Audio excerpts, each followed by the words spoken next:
video is about how to swap in a Toyota E351 transmission into a Toyota MR2 chassis. I completed the swap over the course of 3 weekends, working on different sections of the swap and progressing over time to make sure I am doing things right. This video is part build log and part technical how-to on completing this swap. I will do my best to explain my steps, and if you have questions, please post them down below and I'll do my best to address them. When picking out an E351 transmission, I specifically looked for either a Camry or Solera due to the taller final drive, as I wanted something for highway driving. I acquired a low-mileage 2008 Toyota Camry manual transmission from a junkyard in the southeast. I used carpart.com and found one with only 15k miles. I had to work with a auto parts broker to have the transmission shipped out. I got a great deal for under $700 that include the price of the transmission, shipping, and a low mileage count on the transmission itself. The E351 transmission was in very good condition, but still required some cleaning and preparation. You can see this time lapse of me removing the various components that were stock on the Toyota Camry. Just a note, keep some of the old components like the shift clips, the M8 and M10 bolts, as you will be using these when you transfer the rear-wheel drive components over. You'll notice that I am removing the Camry shift selector. This is actually a bolt and nut used to secure the shift lever. You can use these components on the rear-wheel drive shift lever. I had to use penetrating oil to loosen some components. You can see here that there's some surface rust. Again, nothing damaging, nothing too bad, but I still wanted to clean it up.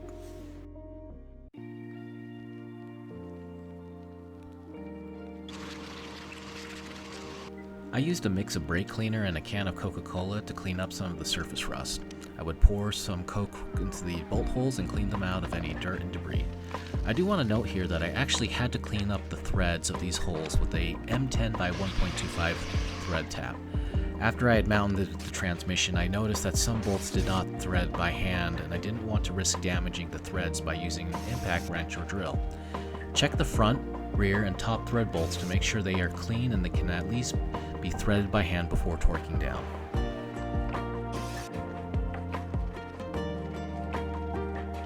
Now, time to prep the Wilhelm Raceworks E-Series shift shaft. First, there are 4 of these 14mm bolts that need to be removed.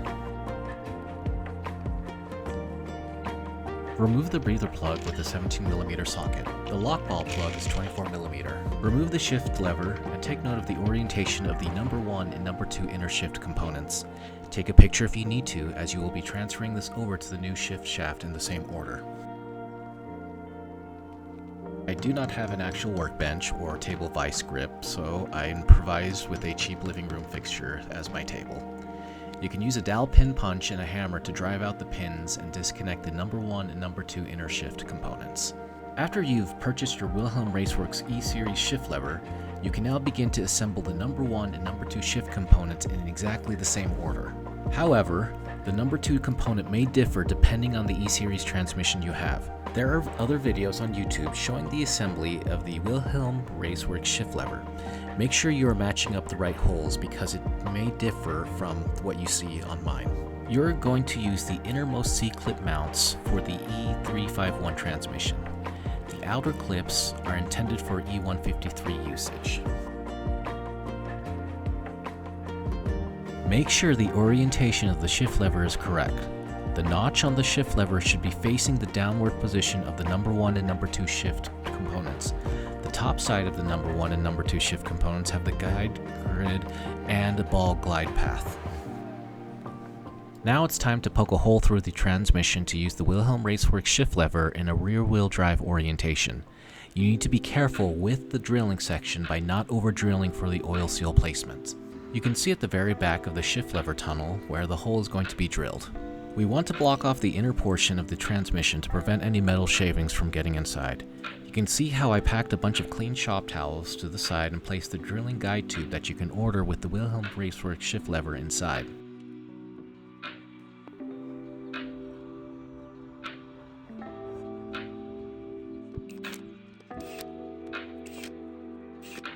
Next, drill a pilot hole with the very long 12-inch 5/16 drill bit.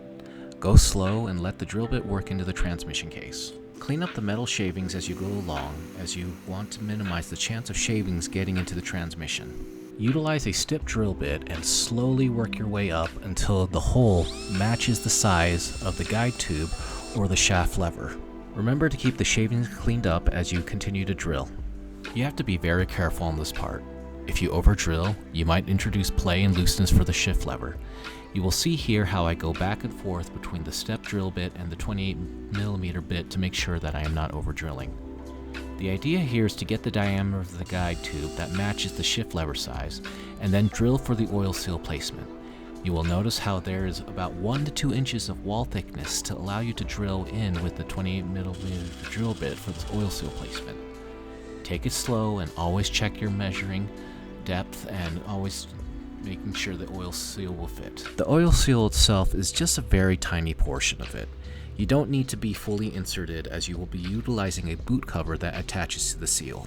Before adding the oil seal, I cleaned up the shift lever tunnel. I had some extra clean transmission oil that I flushed down the new holes to clean things out. Here I am checking for the appropriate hole diameter of the shift lever.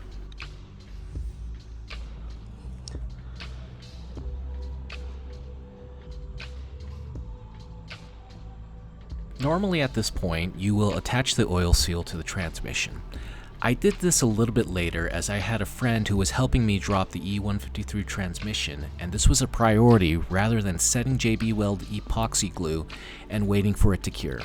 We both took a day off just to get the old E153 transmission dropped and at least mount the E351 transmission. From there, we could take care of the oil seal later. You have probably noticed that we only utilized a single jack stand and a transmission lift. We didn't use a cherry picker to drop the entire engine. In fact, we just kept the engine, the 2GR FE, up in the air, and then we just lowered the E153 transmission. I do need to make a small note here. The entire reason why I actually started this project was because the throwout bearing of my E153 actually went bad. Basically, I was driving, and then suddenly I smelled a burning smell, and poof, there goes my throwout bearing. Your Wilhelm Raceworks shift lever kit will come with a green thread sealant in the cap. This will be used to cover the port used for forward wheel drive. Let the green sealant cure for a couple of hours before attaching back to the transmission tunnel port. This next step is completely optional. There's an extra bolt hole near the passenger side axle seal that can be tapped to add an additional M10 by 1.25 35mm length bolt. During filming, I did not notice that we used the wrong thread pitch, so I had to buy a different M10 bolt with a 1.5 pitch just for this hole. We need to shave off this section near the starter to allow the forward cylinder head to clear when mounting with the wheel grinder. You can see here that this is on the opposite end of the starter on the mounting side that mates to the engine. You will need to transfer the shift lever arm from your E153. In my case, you will notice how the lever arm on my old E153 was seized because the dowel used to secure the lever arm was completely hammered in. When my throwout bearing blew out, I did not previously grease the contact points, which was part of the problem. Remember to grease the ball of the fork, splines, and throwout bearing shaft before mounting. Here my friend and I are raising the transmission and pairing to the 2GR FE. Again, we are only using just a transmission floor jack and a single jack stand. Just a small side note here, here's the mounting hardware for the E351. You do notice it will say 2AR, but it's actually kind of the same thing on the 2GR FE. Mount the E-Series transmission rear mount and torque to 47 foot-pounds. The new mount is much lighter and smaller, and it doesn't require as many mounting holes. I am using my existing single-port slave cylinder that was used on my E153 build.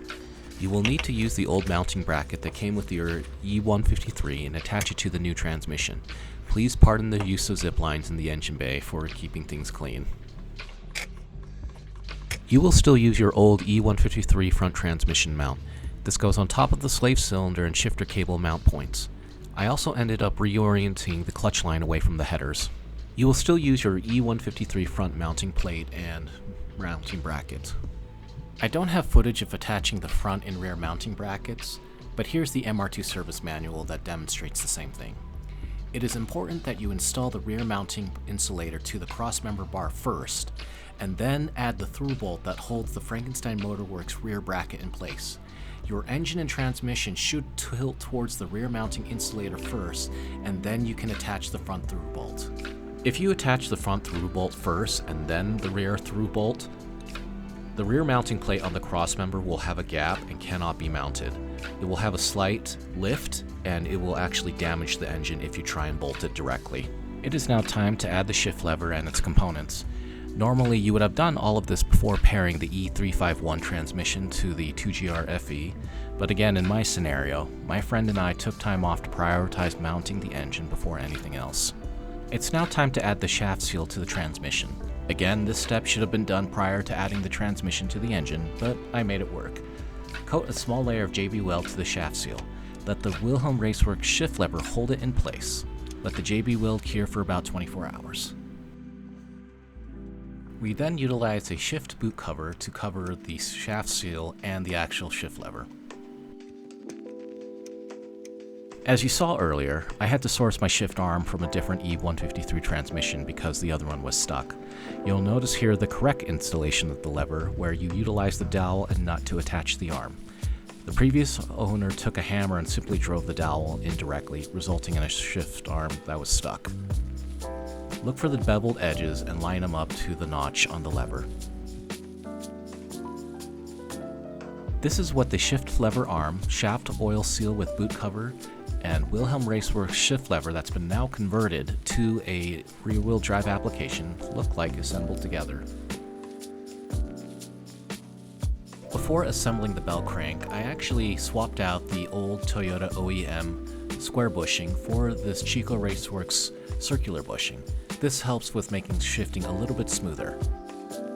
The Bellcrank needs to be torqued to 14 foot-pounds. I added some blue Loctite to both bolts.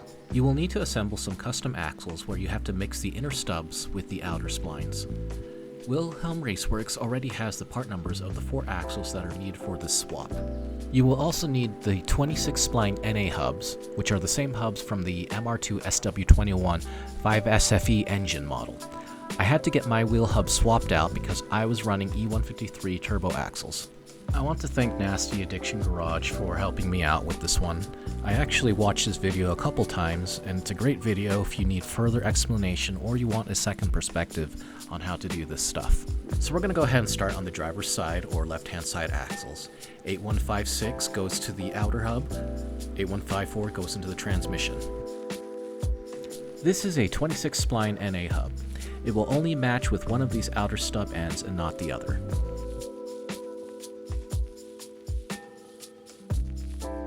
You can see here that the wheel hub does not even seat properly due to the difference in spline count. So this is not a great example, but I found out later that you can actually reuse your CV axle clamp if you pinch carefully with a set of vice grip pliers. That way you don't have to buy a new set of a CV clamp boot. Separate the transmission stub from the axle. Remove the C-clip and then the inner joint.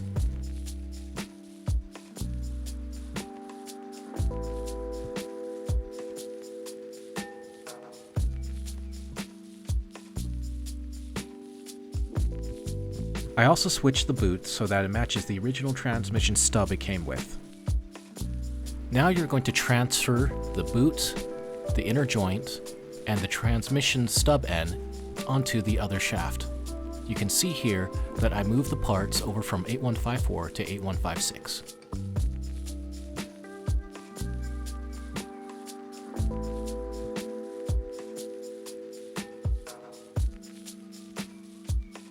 As long as you don't damage the CV clamp, you can actually reuse it.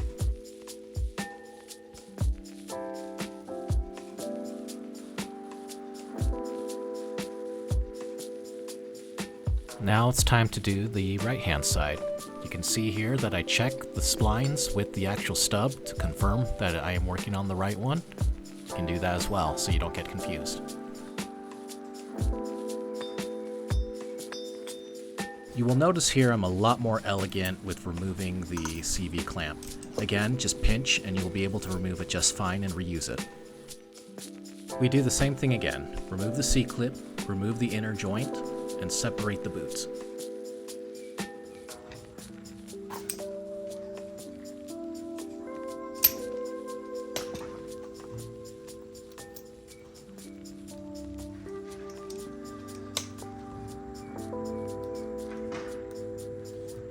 I had to use a little bit of force to separate the stub and the intermediate shaft.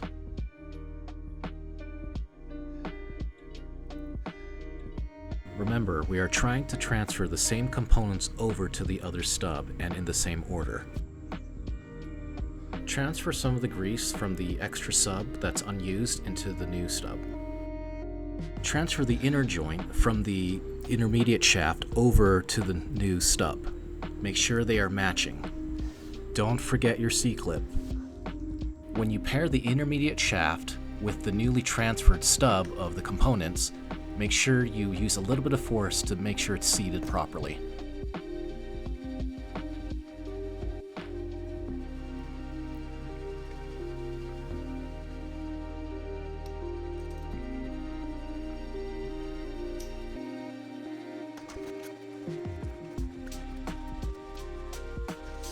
On a side note, your custom axles are easier to work with than the E153 axles.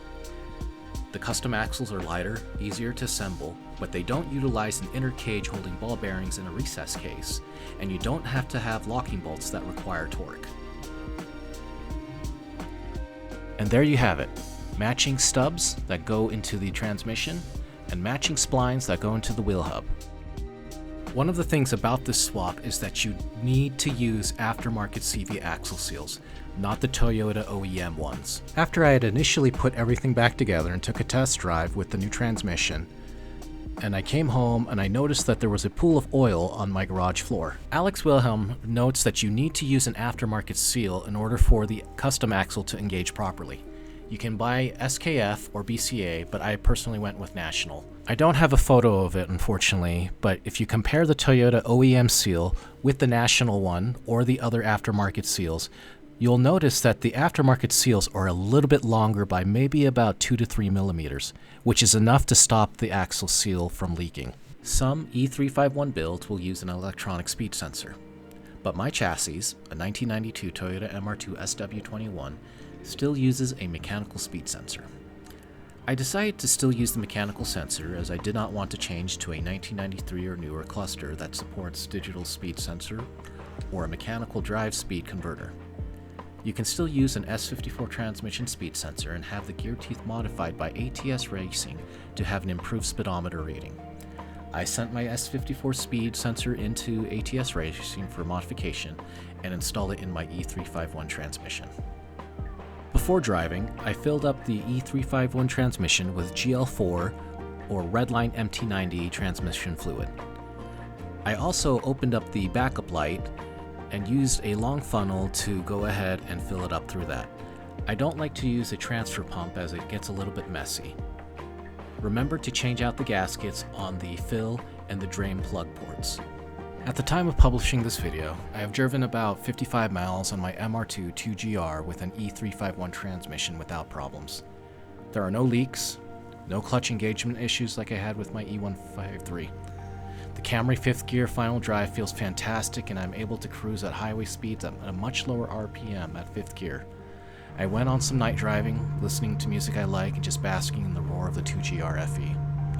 I want to give thanks to Wilhelm from Wilhelm Raceworks and Mark LeBranch from Frankenstein Motorworks for their research and work on the 2GR FE and the E351 swap. Also want to thank the Frankenstein Motorworks Discord members for answering my questions and clarifying things for me. Most of all, thank you for taking the time to watch my video. I know it's a little bit long, but I wanted to make it something that's worth your time to watch, especially if you decide to tackle this swap yourself. It is doable, and I believe you can do it yourself. Signing out.